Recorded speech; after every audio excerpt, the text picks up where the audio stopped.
You're listening to What to Read Next podcast, episode 31. Welcome to the What to Read Next podcast. This podcast is hosted by Laura Amin, a voracious reader of romance and young adult novels. In this podcast, Laura interviews fellow readers and authors and asks them for book recommendations of what we should read next. We hope you enjoy it. Welcome to the show, guys. So happy to have you back. We're starting a new season of the What to Read Next podcast. In this season, I'm going to interview authors and fellow readers and ask them, what books should we read next? I am so excited for you to take a listen to these shows. They're a lot of fun to create and they're a lot of fun to do. In this episode, I'm interviewing Lexi Blake, and a fun fact is that she's my most read author. I've read 30 of her books. Yes, you heard that right. 30 of her books. And I'm a huge fan of your work, as you can tell, and I can't get enough of it. So anytime she releases a new book, it's the first book that I'm going to be reading on my TBR. That's what it is. In this episode, we chat about her writing process, her books, and her book recommendations. I hope you enjoy the show. Now let's get to it. Hi, Lexi. Welcome to the What to Read Next podcast. Hi, thank you so much for having me. So happy to have you here. So tell us a little bit about yourself. Oh, that's always the weird question. What do you say about yourself? I'm from Texas. I write books. I've probably been writing since I could pick up a pen. I started out in high school writing plays, kind of surged into trying my hand at screenplays and comic books, and I finally found novel writing. I kind of came back to what I really, really loved. So, how long have you been writing, like novels now? I started at my first novel. The first one I finished, I started about, I just had about 20 years ago. Oh my gosh, that's amazing. Oh yeah. I've been doing it for a long time. I actually wrote 9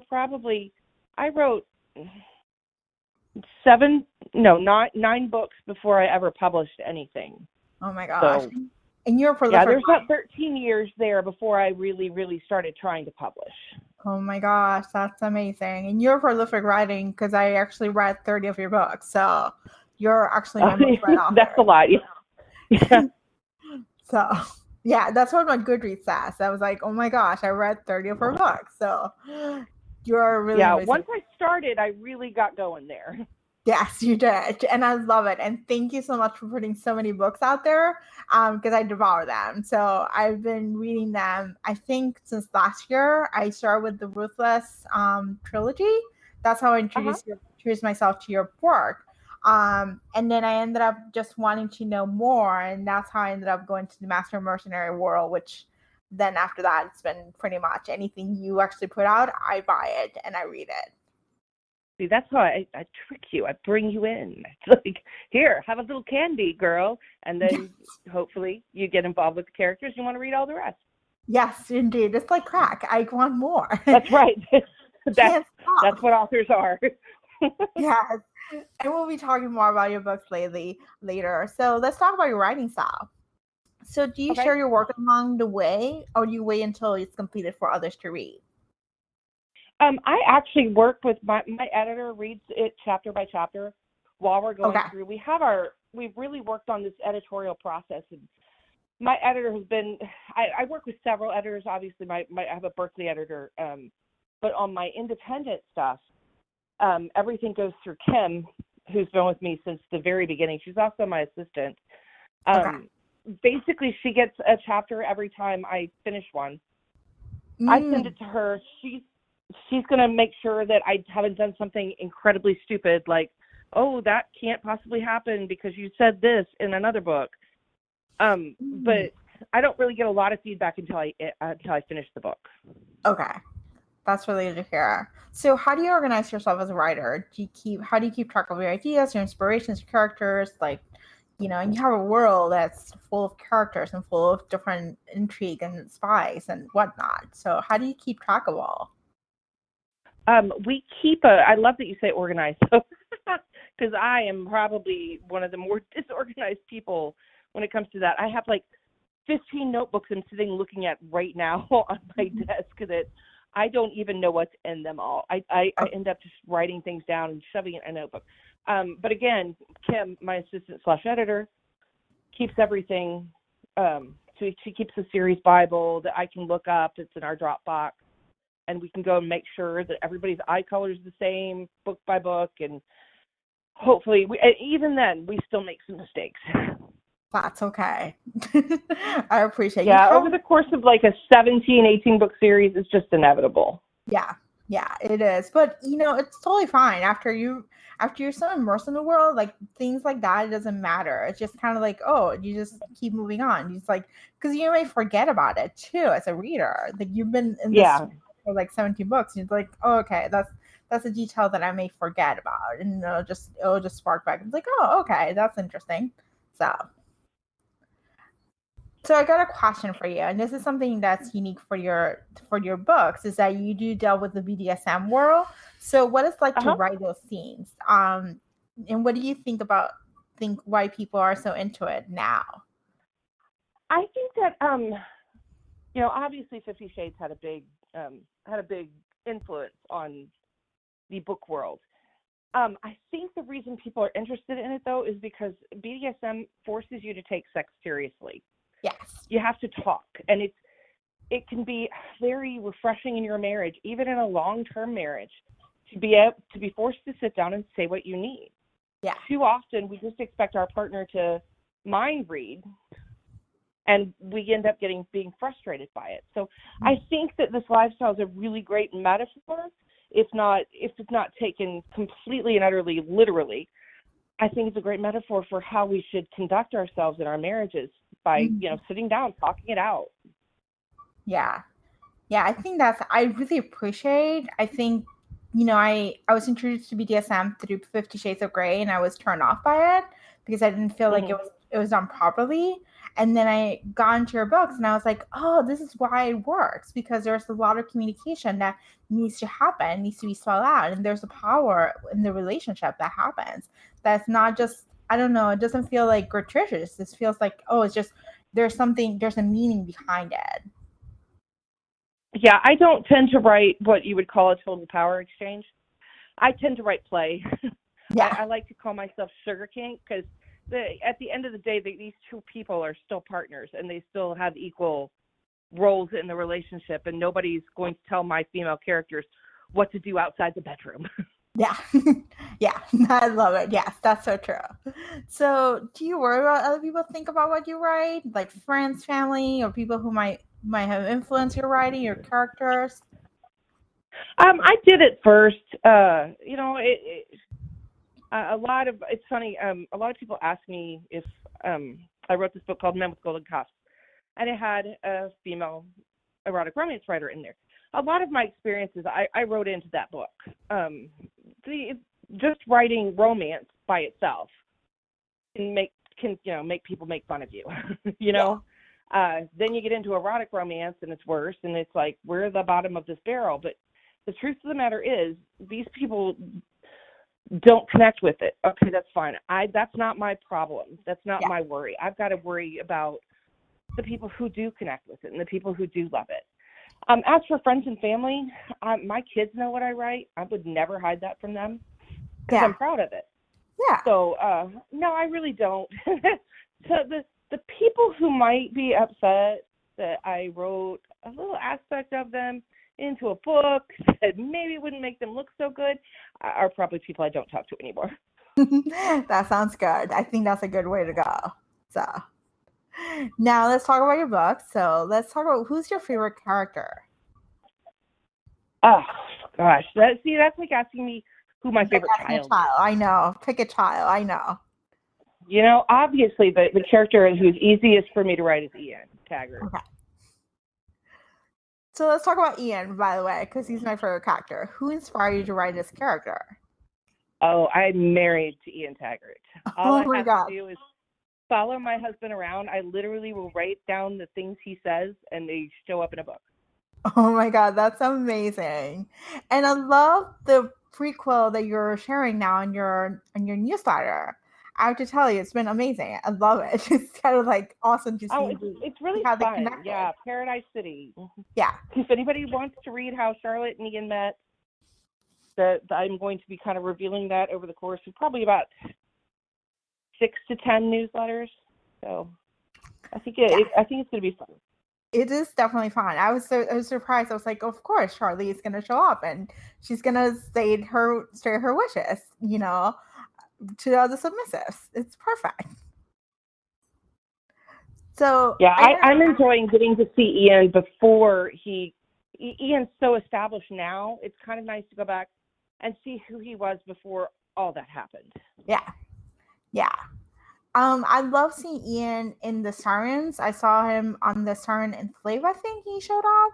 And it was interesting to see before the Master Mercenaries world, like how he's already established and he's already put in place. Now he's like starting up McCain Tired, like putting it all together.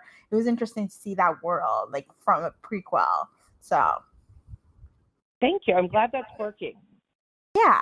So I got a question for you from Master Mercenaries. Is the series done, or are you planning to put more books in this world? Oh, no. The first, what I like to call the first part is done. Okay. We're about to start a spin-off series called The Forgotten. But I can tell you, Ian is in the first, on the first page of this book. Okay. We're just shifting focus, and it's a way for me to get away from the Bond titles because I've run out of Bond titles. Yeah. There's no way, there are no more good Bond titles to use. I can't do Octodom. I know. It's okay. So yeah, we'll go through the 5 books that feature the Lost Boys. Okay. Who were basically in prison with Theo Taggart, and then we'll actually time jump and go on to some of the younger men, like Hutch and Michael and Grace's sons. Oh yeah, there's a Michael book. Okay, I'm looking forward to that. Yeah. Awesome. And did you foresee? So absolutely not. This series is going to go on for a long time. Okay, I'm so glad. I love the series a lot. Did you foresee when you were writing the books that Ian and Sean were going to have younger brothers? Is that something you knew from the beginning, or is that something that popped up and it's like later on, like, oh, his father should have other sons? Sometimes the characters, I'm sitting there and I'm writing Love and Let Die. And I'm in Eli Nelson, who's the bad guy in the first 5 books. I'm in Eli Nelson's POV. And he says something about he knew something Ian didn't know, and that it was, that he had 2 brothers, and he was going to go get. And no, that was the first time they showed up. Okay, that's really interesting to hear. Yeah, it was interesting to see. It was kind of fun, and then seeing the parallels of the younger brothers with Sean and Ian. That was a fun to witness. So, thank you.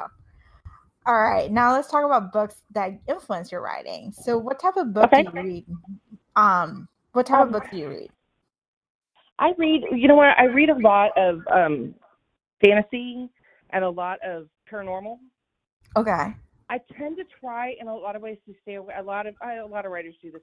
I tend to try to stay away from books that are in my wheelhouse, like what I write for the most part. Yeah. Because you don't want to get influenced, and honestly, you're in that world all day long, so it's kind of nice to go to a different world when you read. But I do read. I read a lot of thrillers that don't have a lot of romance in them. Okay. And oddly enough, I read a lot of books from like the 80s and 90s. Any favorite titles that you remember? My absolute favorite book of all time is a book called Trust Me by Jane Ann Krentz. Okay. I love Linda Howard from back then. Iris Johansson when she was writing historicals. The one I'm obsessed with right now though is Sarah J. Maas has a series called Court of Thorn and Roses. Yes, I love that series. Oh, I love that series. So good. Yes, that series was amazing. I love the first book was okay, but the second book was amazing. So you just got better. I know, and it took that twist that you didn't expect. Yes. Like I did not expect that. Like, you really don't meet the hero until the second book. Yeah. You do, but you don't know he's the hero. But yeah, I love that series so much. I just read a series by Jenna Armentrout that I loved called the Lux series, and then I'm so thrilled that Larissa Young's bringing back DeMonica. Amazing. So what's the last book you read? So the last book I read was A Court of Frost and Starlight. Oh, awesome. I'm going to check that out. Yeah. Oh, Yeah, no, I actually have that book. Sorry. Yeah, yeah. It came out a couple of weeks ago. Yeah, it came out a few weeks ago. It's a short novella, which is 200 pages long. So yeah. Hey, I'm with her on that. I can't write short either. Yeah, I love it. Yeah, I love her books. I'm like, I want to consume more, and I'm looking forward to the spin-off series for that series. So. And then before that, I just finished The Thief by J.R. Ward. So. Ooh, I've been meaning to get into J.R. Ward, so this is something interesting. I'll definitely look out for that one. Love them. Oh, I love them. That's awesome. Can you give us a sneak peek of any upcoming books or teasers to our audience that you're writing or that are coming up in the next few months? Well, I've got a couple of books coming out this summer. Order of Protection comes out on next Tuesday. It's an odd spinoff from the Lawless series. Yeah. But it also has to do with McKay Taggart. Yes. So it's based, I don't know if anybody remembers in the first book when Ellie ends up getting taken to jail. Yeah. She gets this defense attorney, and his name is Henry Garrison, and he's very, very abrupt. But anyway, he is the hero of this book, but he's starting a law firm with Noah Lawless, who's the youngest Lawless brother. The odd thing about this book is it actually takes place about 7 to 10 years in the future. Oh, okay. Yeah, I was wondering. So, I was wondering over the timeline. I read this book and I enjoyed it. I was wondering over the timeline. I was like, okay, when did Noah just finish law school? I felt like Noah was just right. Being out of so yeah, there are a couple of things that might confuse people a little bit. But New York runs odd, so I don't get to pick when they come out. But in order for this to have worked, it's got to be set roughly 8-9 years in the future or so. So Noah's older. Mia and Case have more kids. They all have all these kids, and oddly enough, Wade Rycroft, who's the hero of my July 31st book, is married in this book. But he, in the real world, he hasn't even met his hero. I mean, he hasn't done that yet. Yeah. So it's kind of weird, requires a little bit of suspension of disbelief, but I hope people will go with me. Yeah. Yeah, I knew the Wade was getting married because it showed up in close cover, like there was a time jump there, so I knew that was happening, so I was like looking forward to it. But yeah, I was wondering about why Noah. Speaking of Noah, is he getting a book in the series, or are we just going to have? Yeah, no. The second book is called Evidence of Desire, and it's about David, who's the other. There are 3 law partners, and then the third book is going to be about Noah. Okay, I'm looking forward to that. And then you have another Siren book coming out, which I'm looking forward to. Oh, I have Siren books coming out all year long. Ooh, yay! For anybody who doesn't know, the Sophie Oak books are books that I recently got back from a publisher. Okay. And I am recovering them and re-editing them and bringing them in line with the Masters and Mercenaries and Lawless Worlds. Yeah. So I am actually putting those out. The next one comes out July 17th, I want to say, and then it's roughly every 4 weeks on those. Okay. Until they're all out and everything lines back up and I can start writing Bliss again. Oh my gosh, I'm so excited. Thank you so much for letting me know that. So I have books to look forward to because I've been getting into the Sirens world, which is, I got into it a few weeks ago. I read Julian's book first, and then I just went back and read the first 2, and I was like, I need more now. So yeah, that's awesome. Yep. That next one it comes out, I think July 17th, but yeah, I am not good remembering exact dates. That's fine. I'll post it in the show notes, so no worries about the upcoming. No, I did. It's July 17th. Yay! Yay! That's right. So tell us where we can find you online. I'm at www.lexiblake.net. I'm on Facebook. I'm on Instagram as Lexi1474. I'm on Twitter at author Lexi Blake, and I've got a Pinterest board too. Oh, that's awesome. Thank you so much for being in the show. Thank you for having me. Thank you, Lexi, for a great interview. For show notes and other information, please visit whattoreadnextblog.com. If you enjoy this podcast, please consider leaving a review on iTunes. This is the best way for this podcast to get discovered by new audiences. Thank you so much for listening, and I hope you have a fantastic day.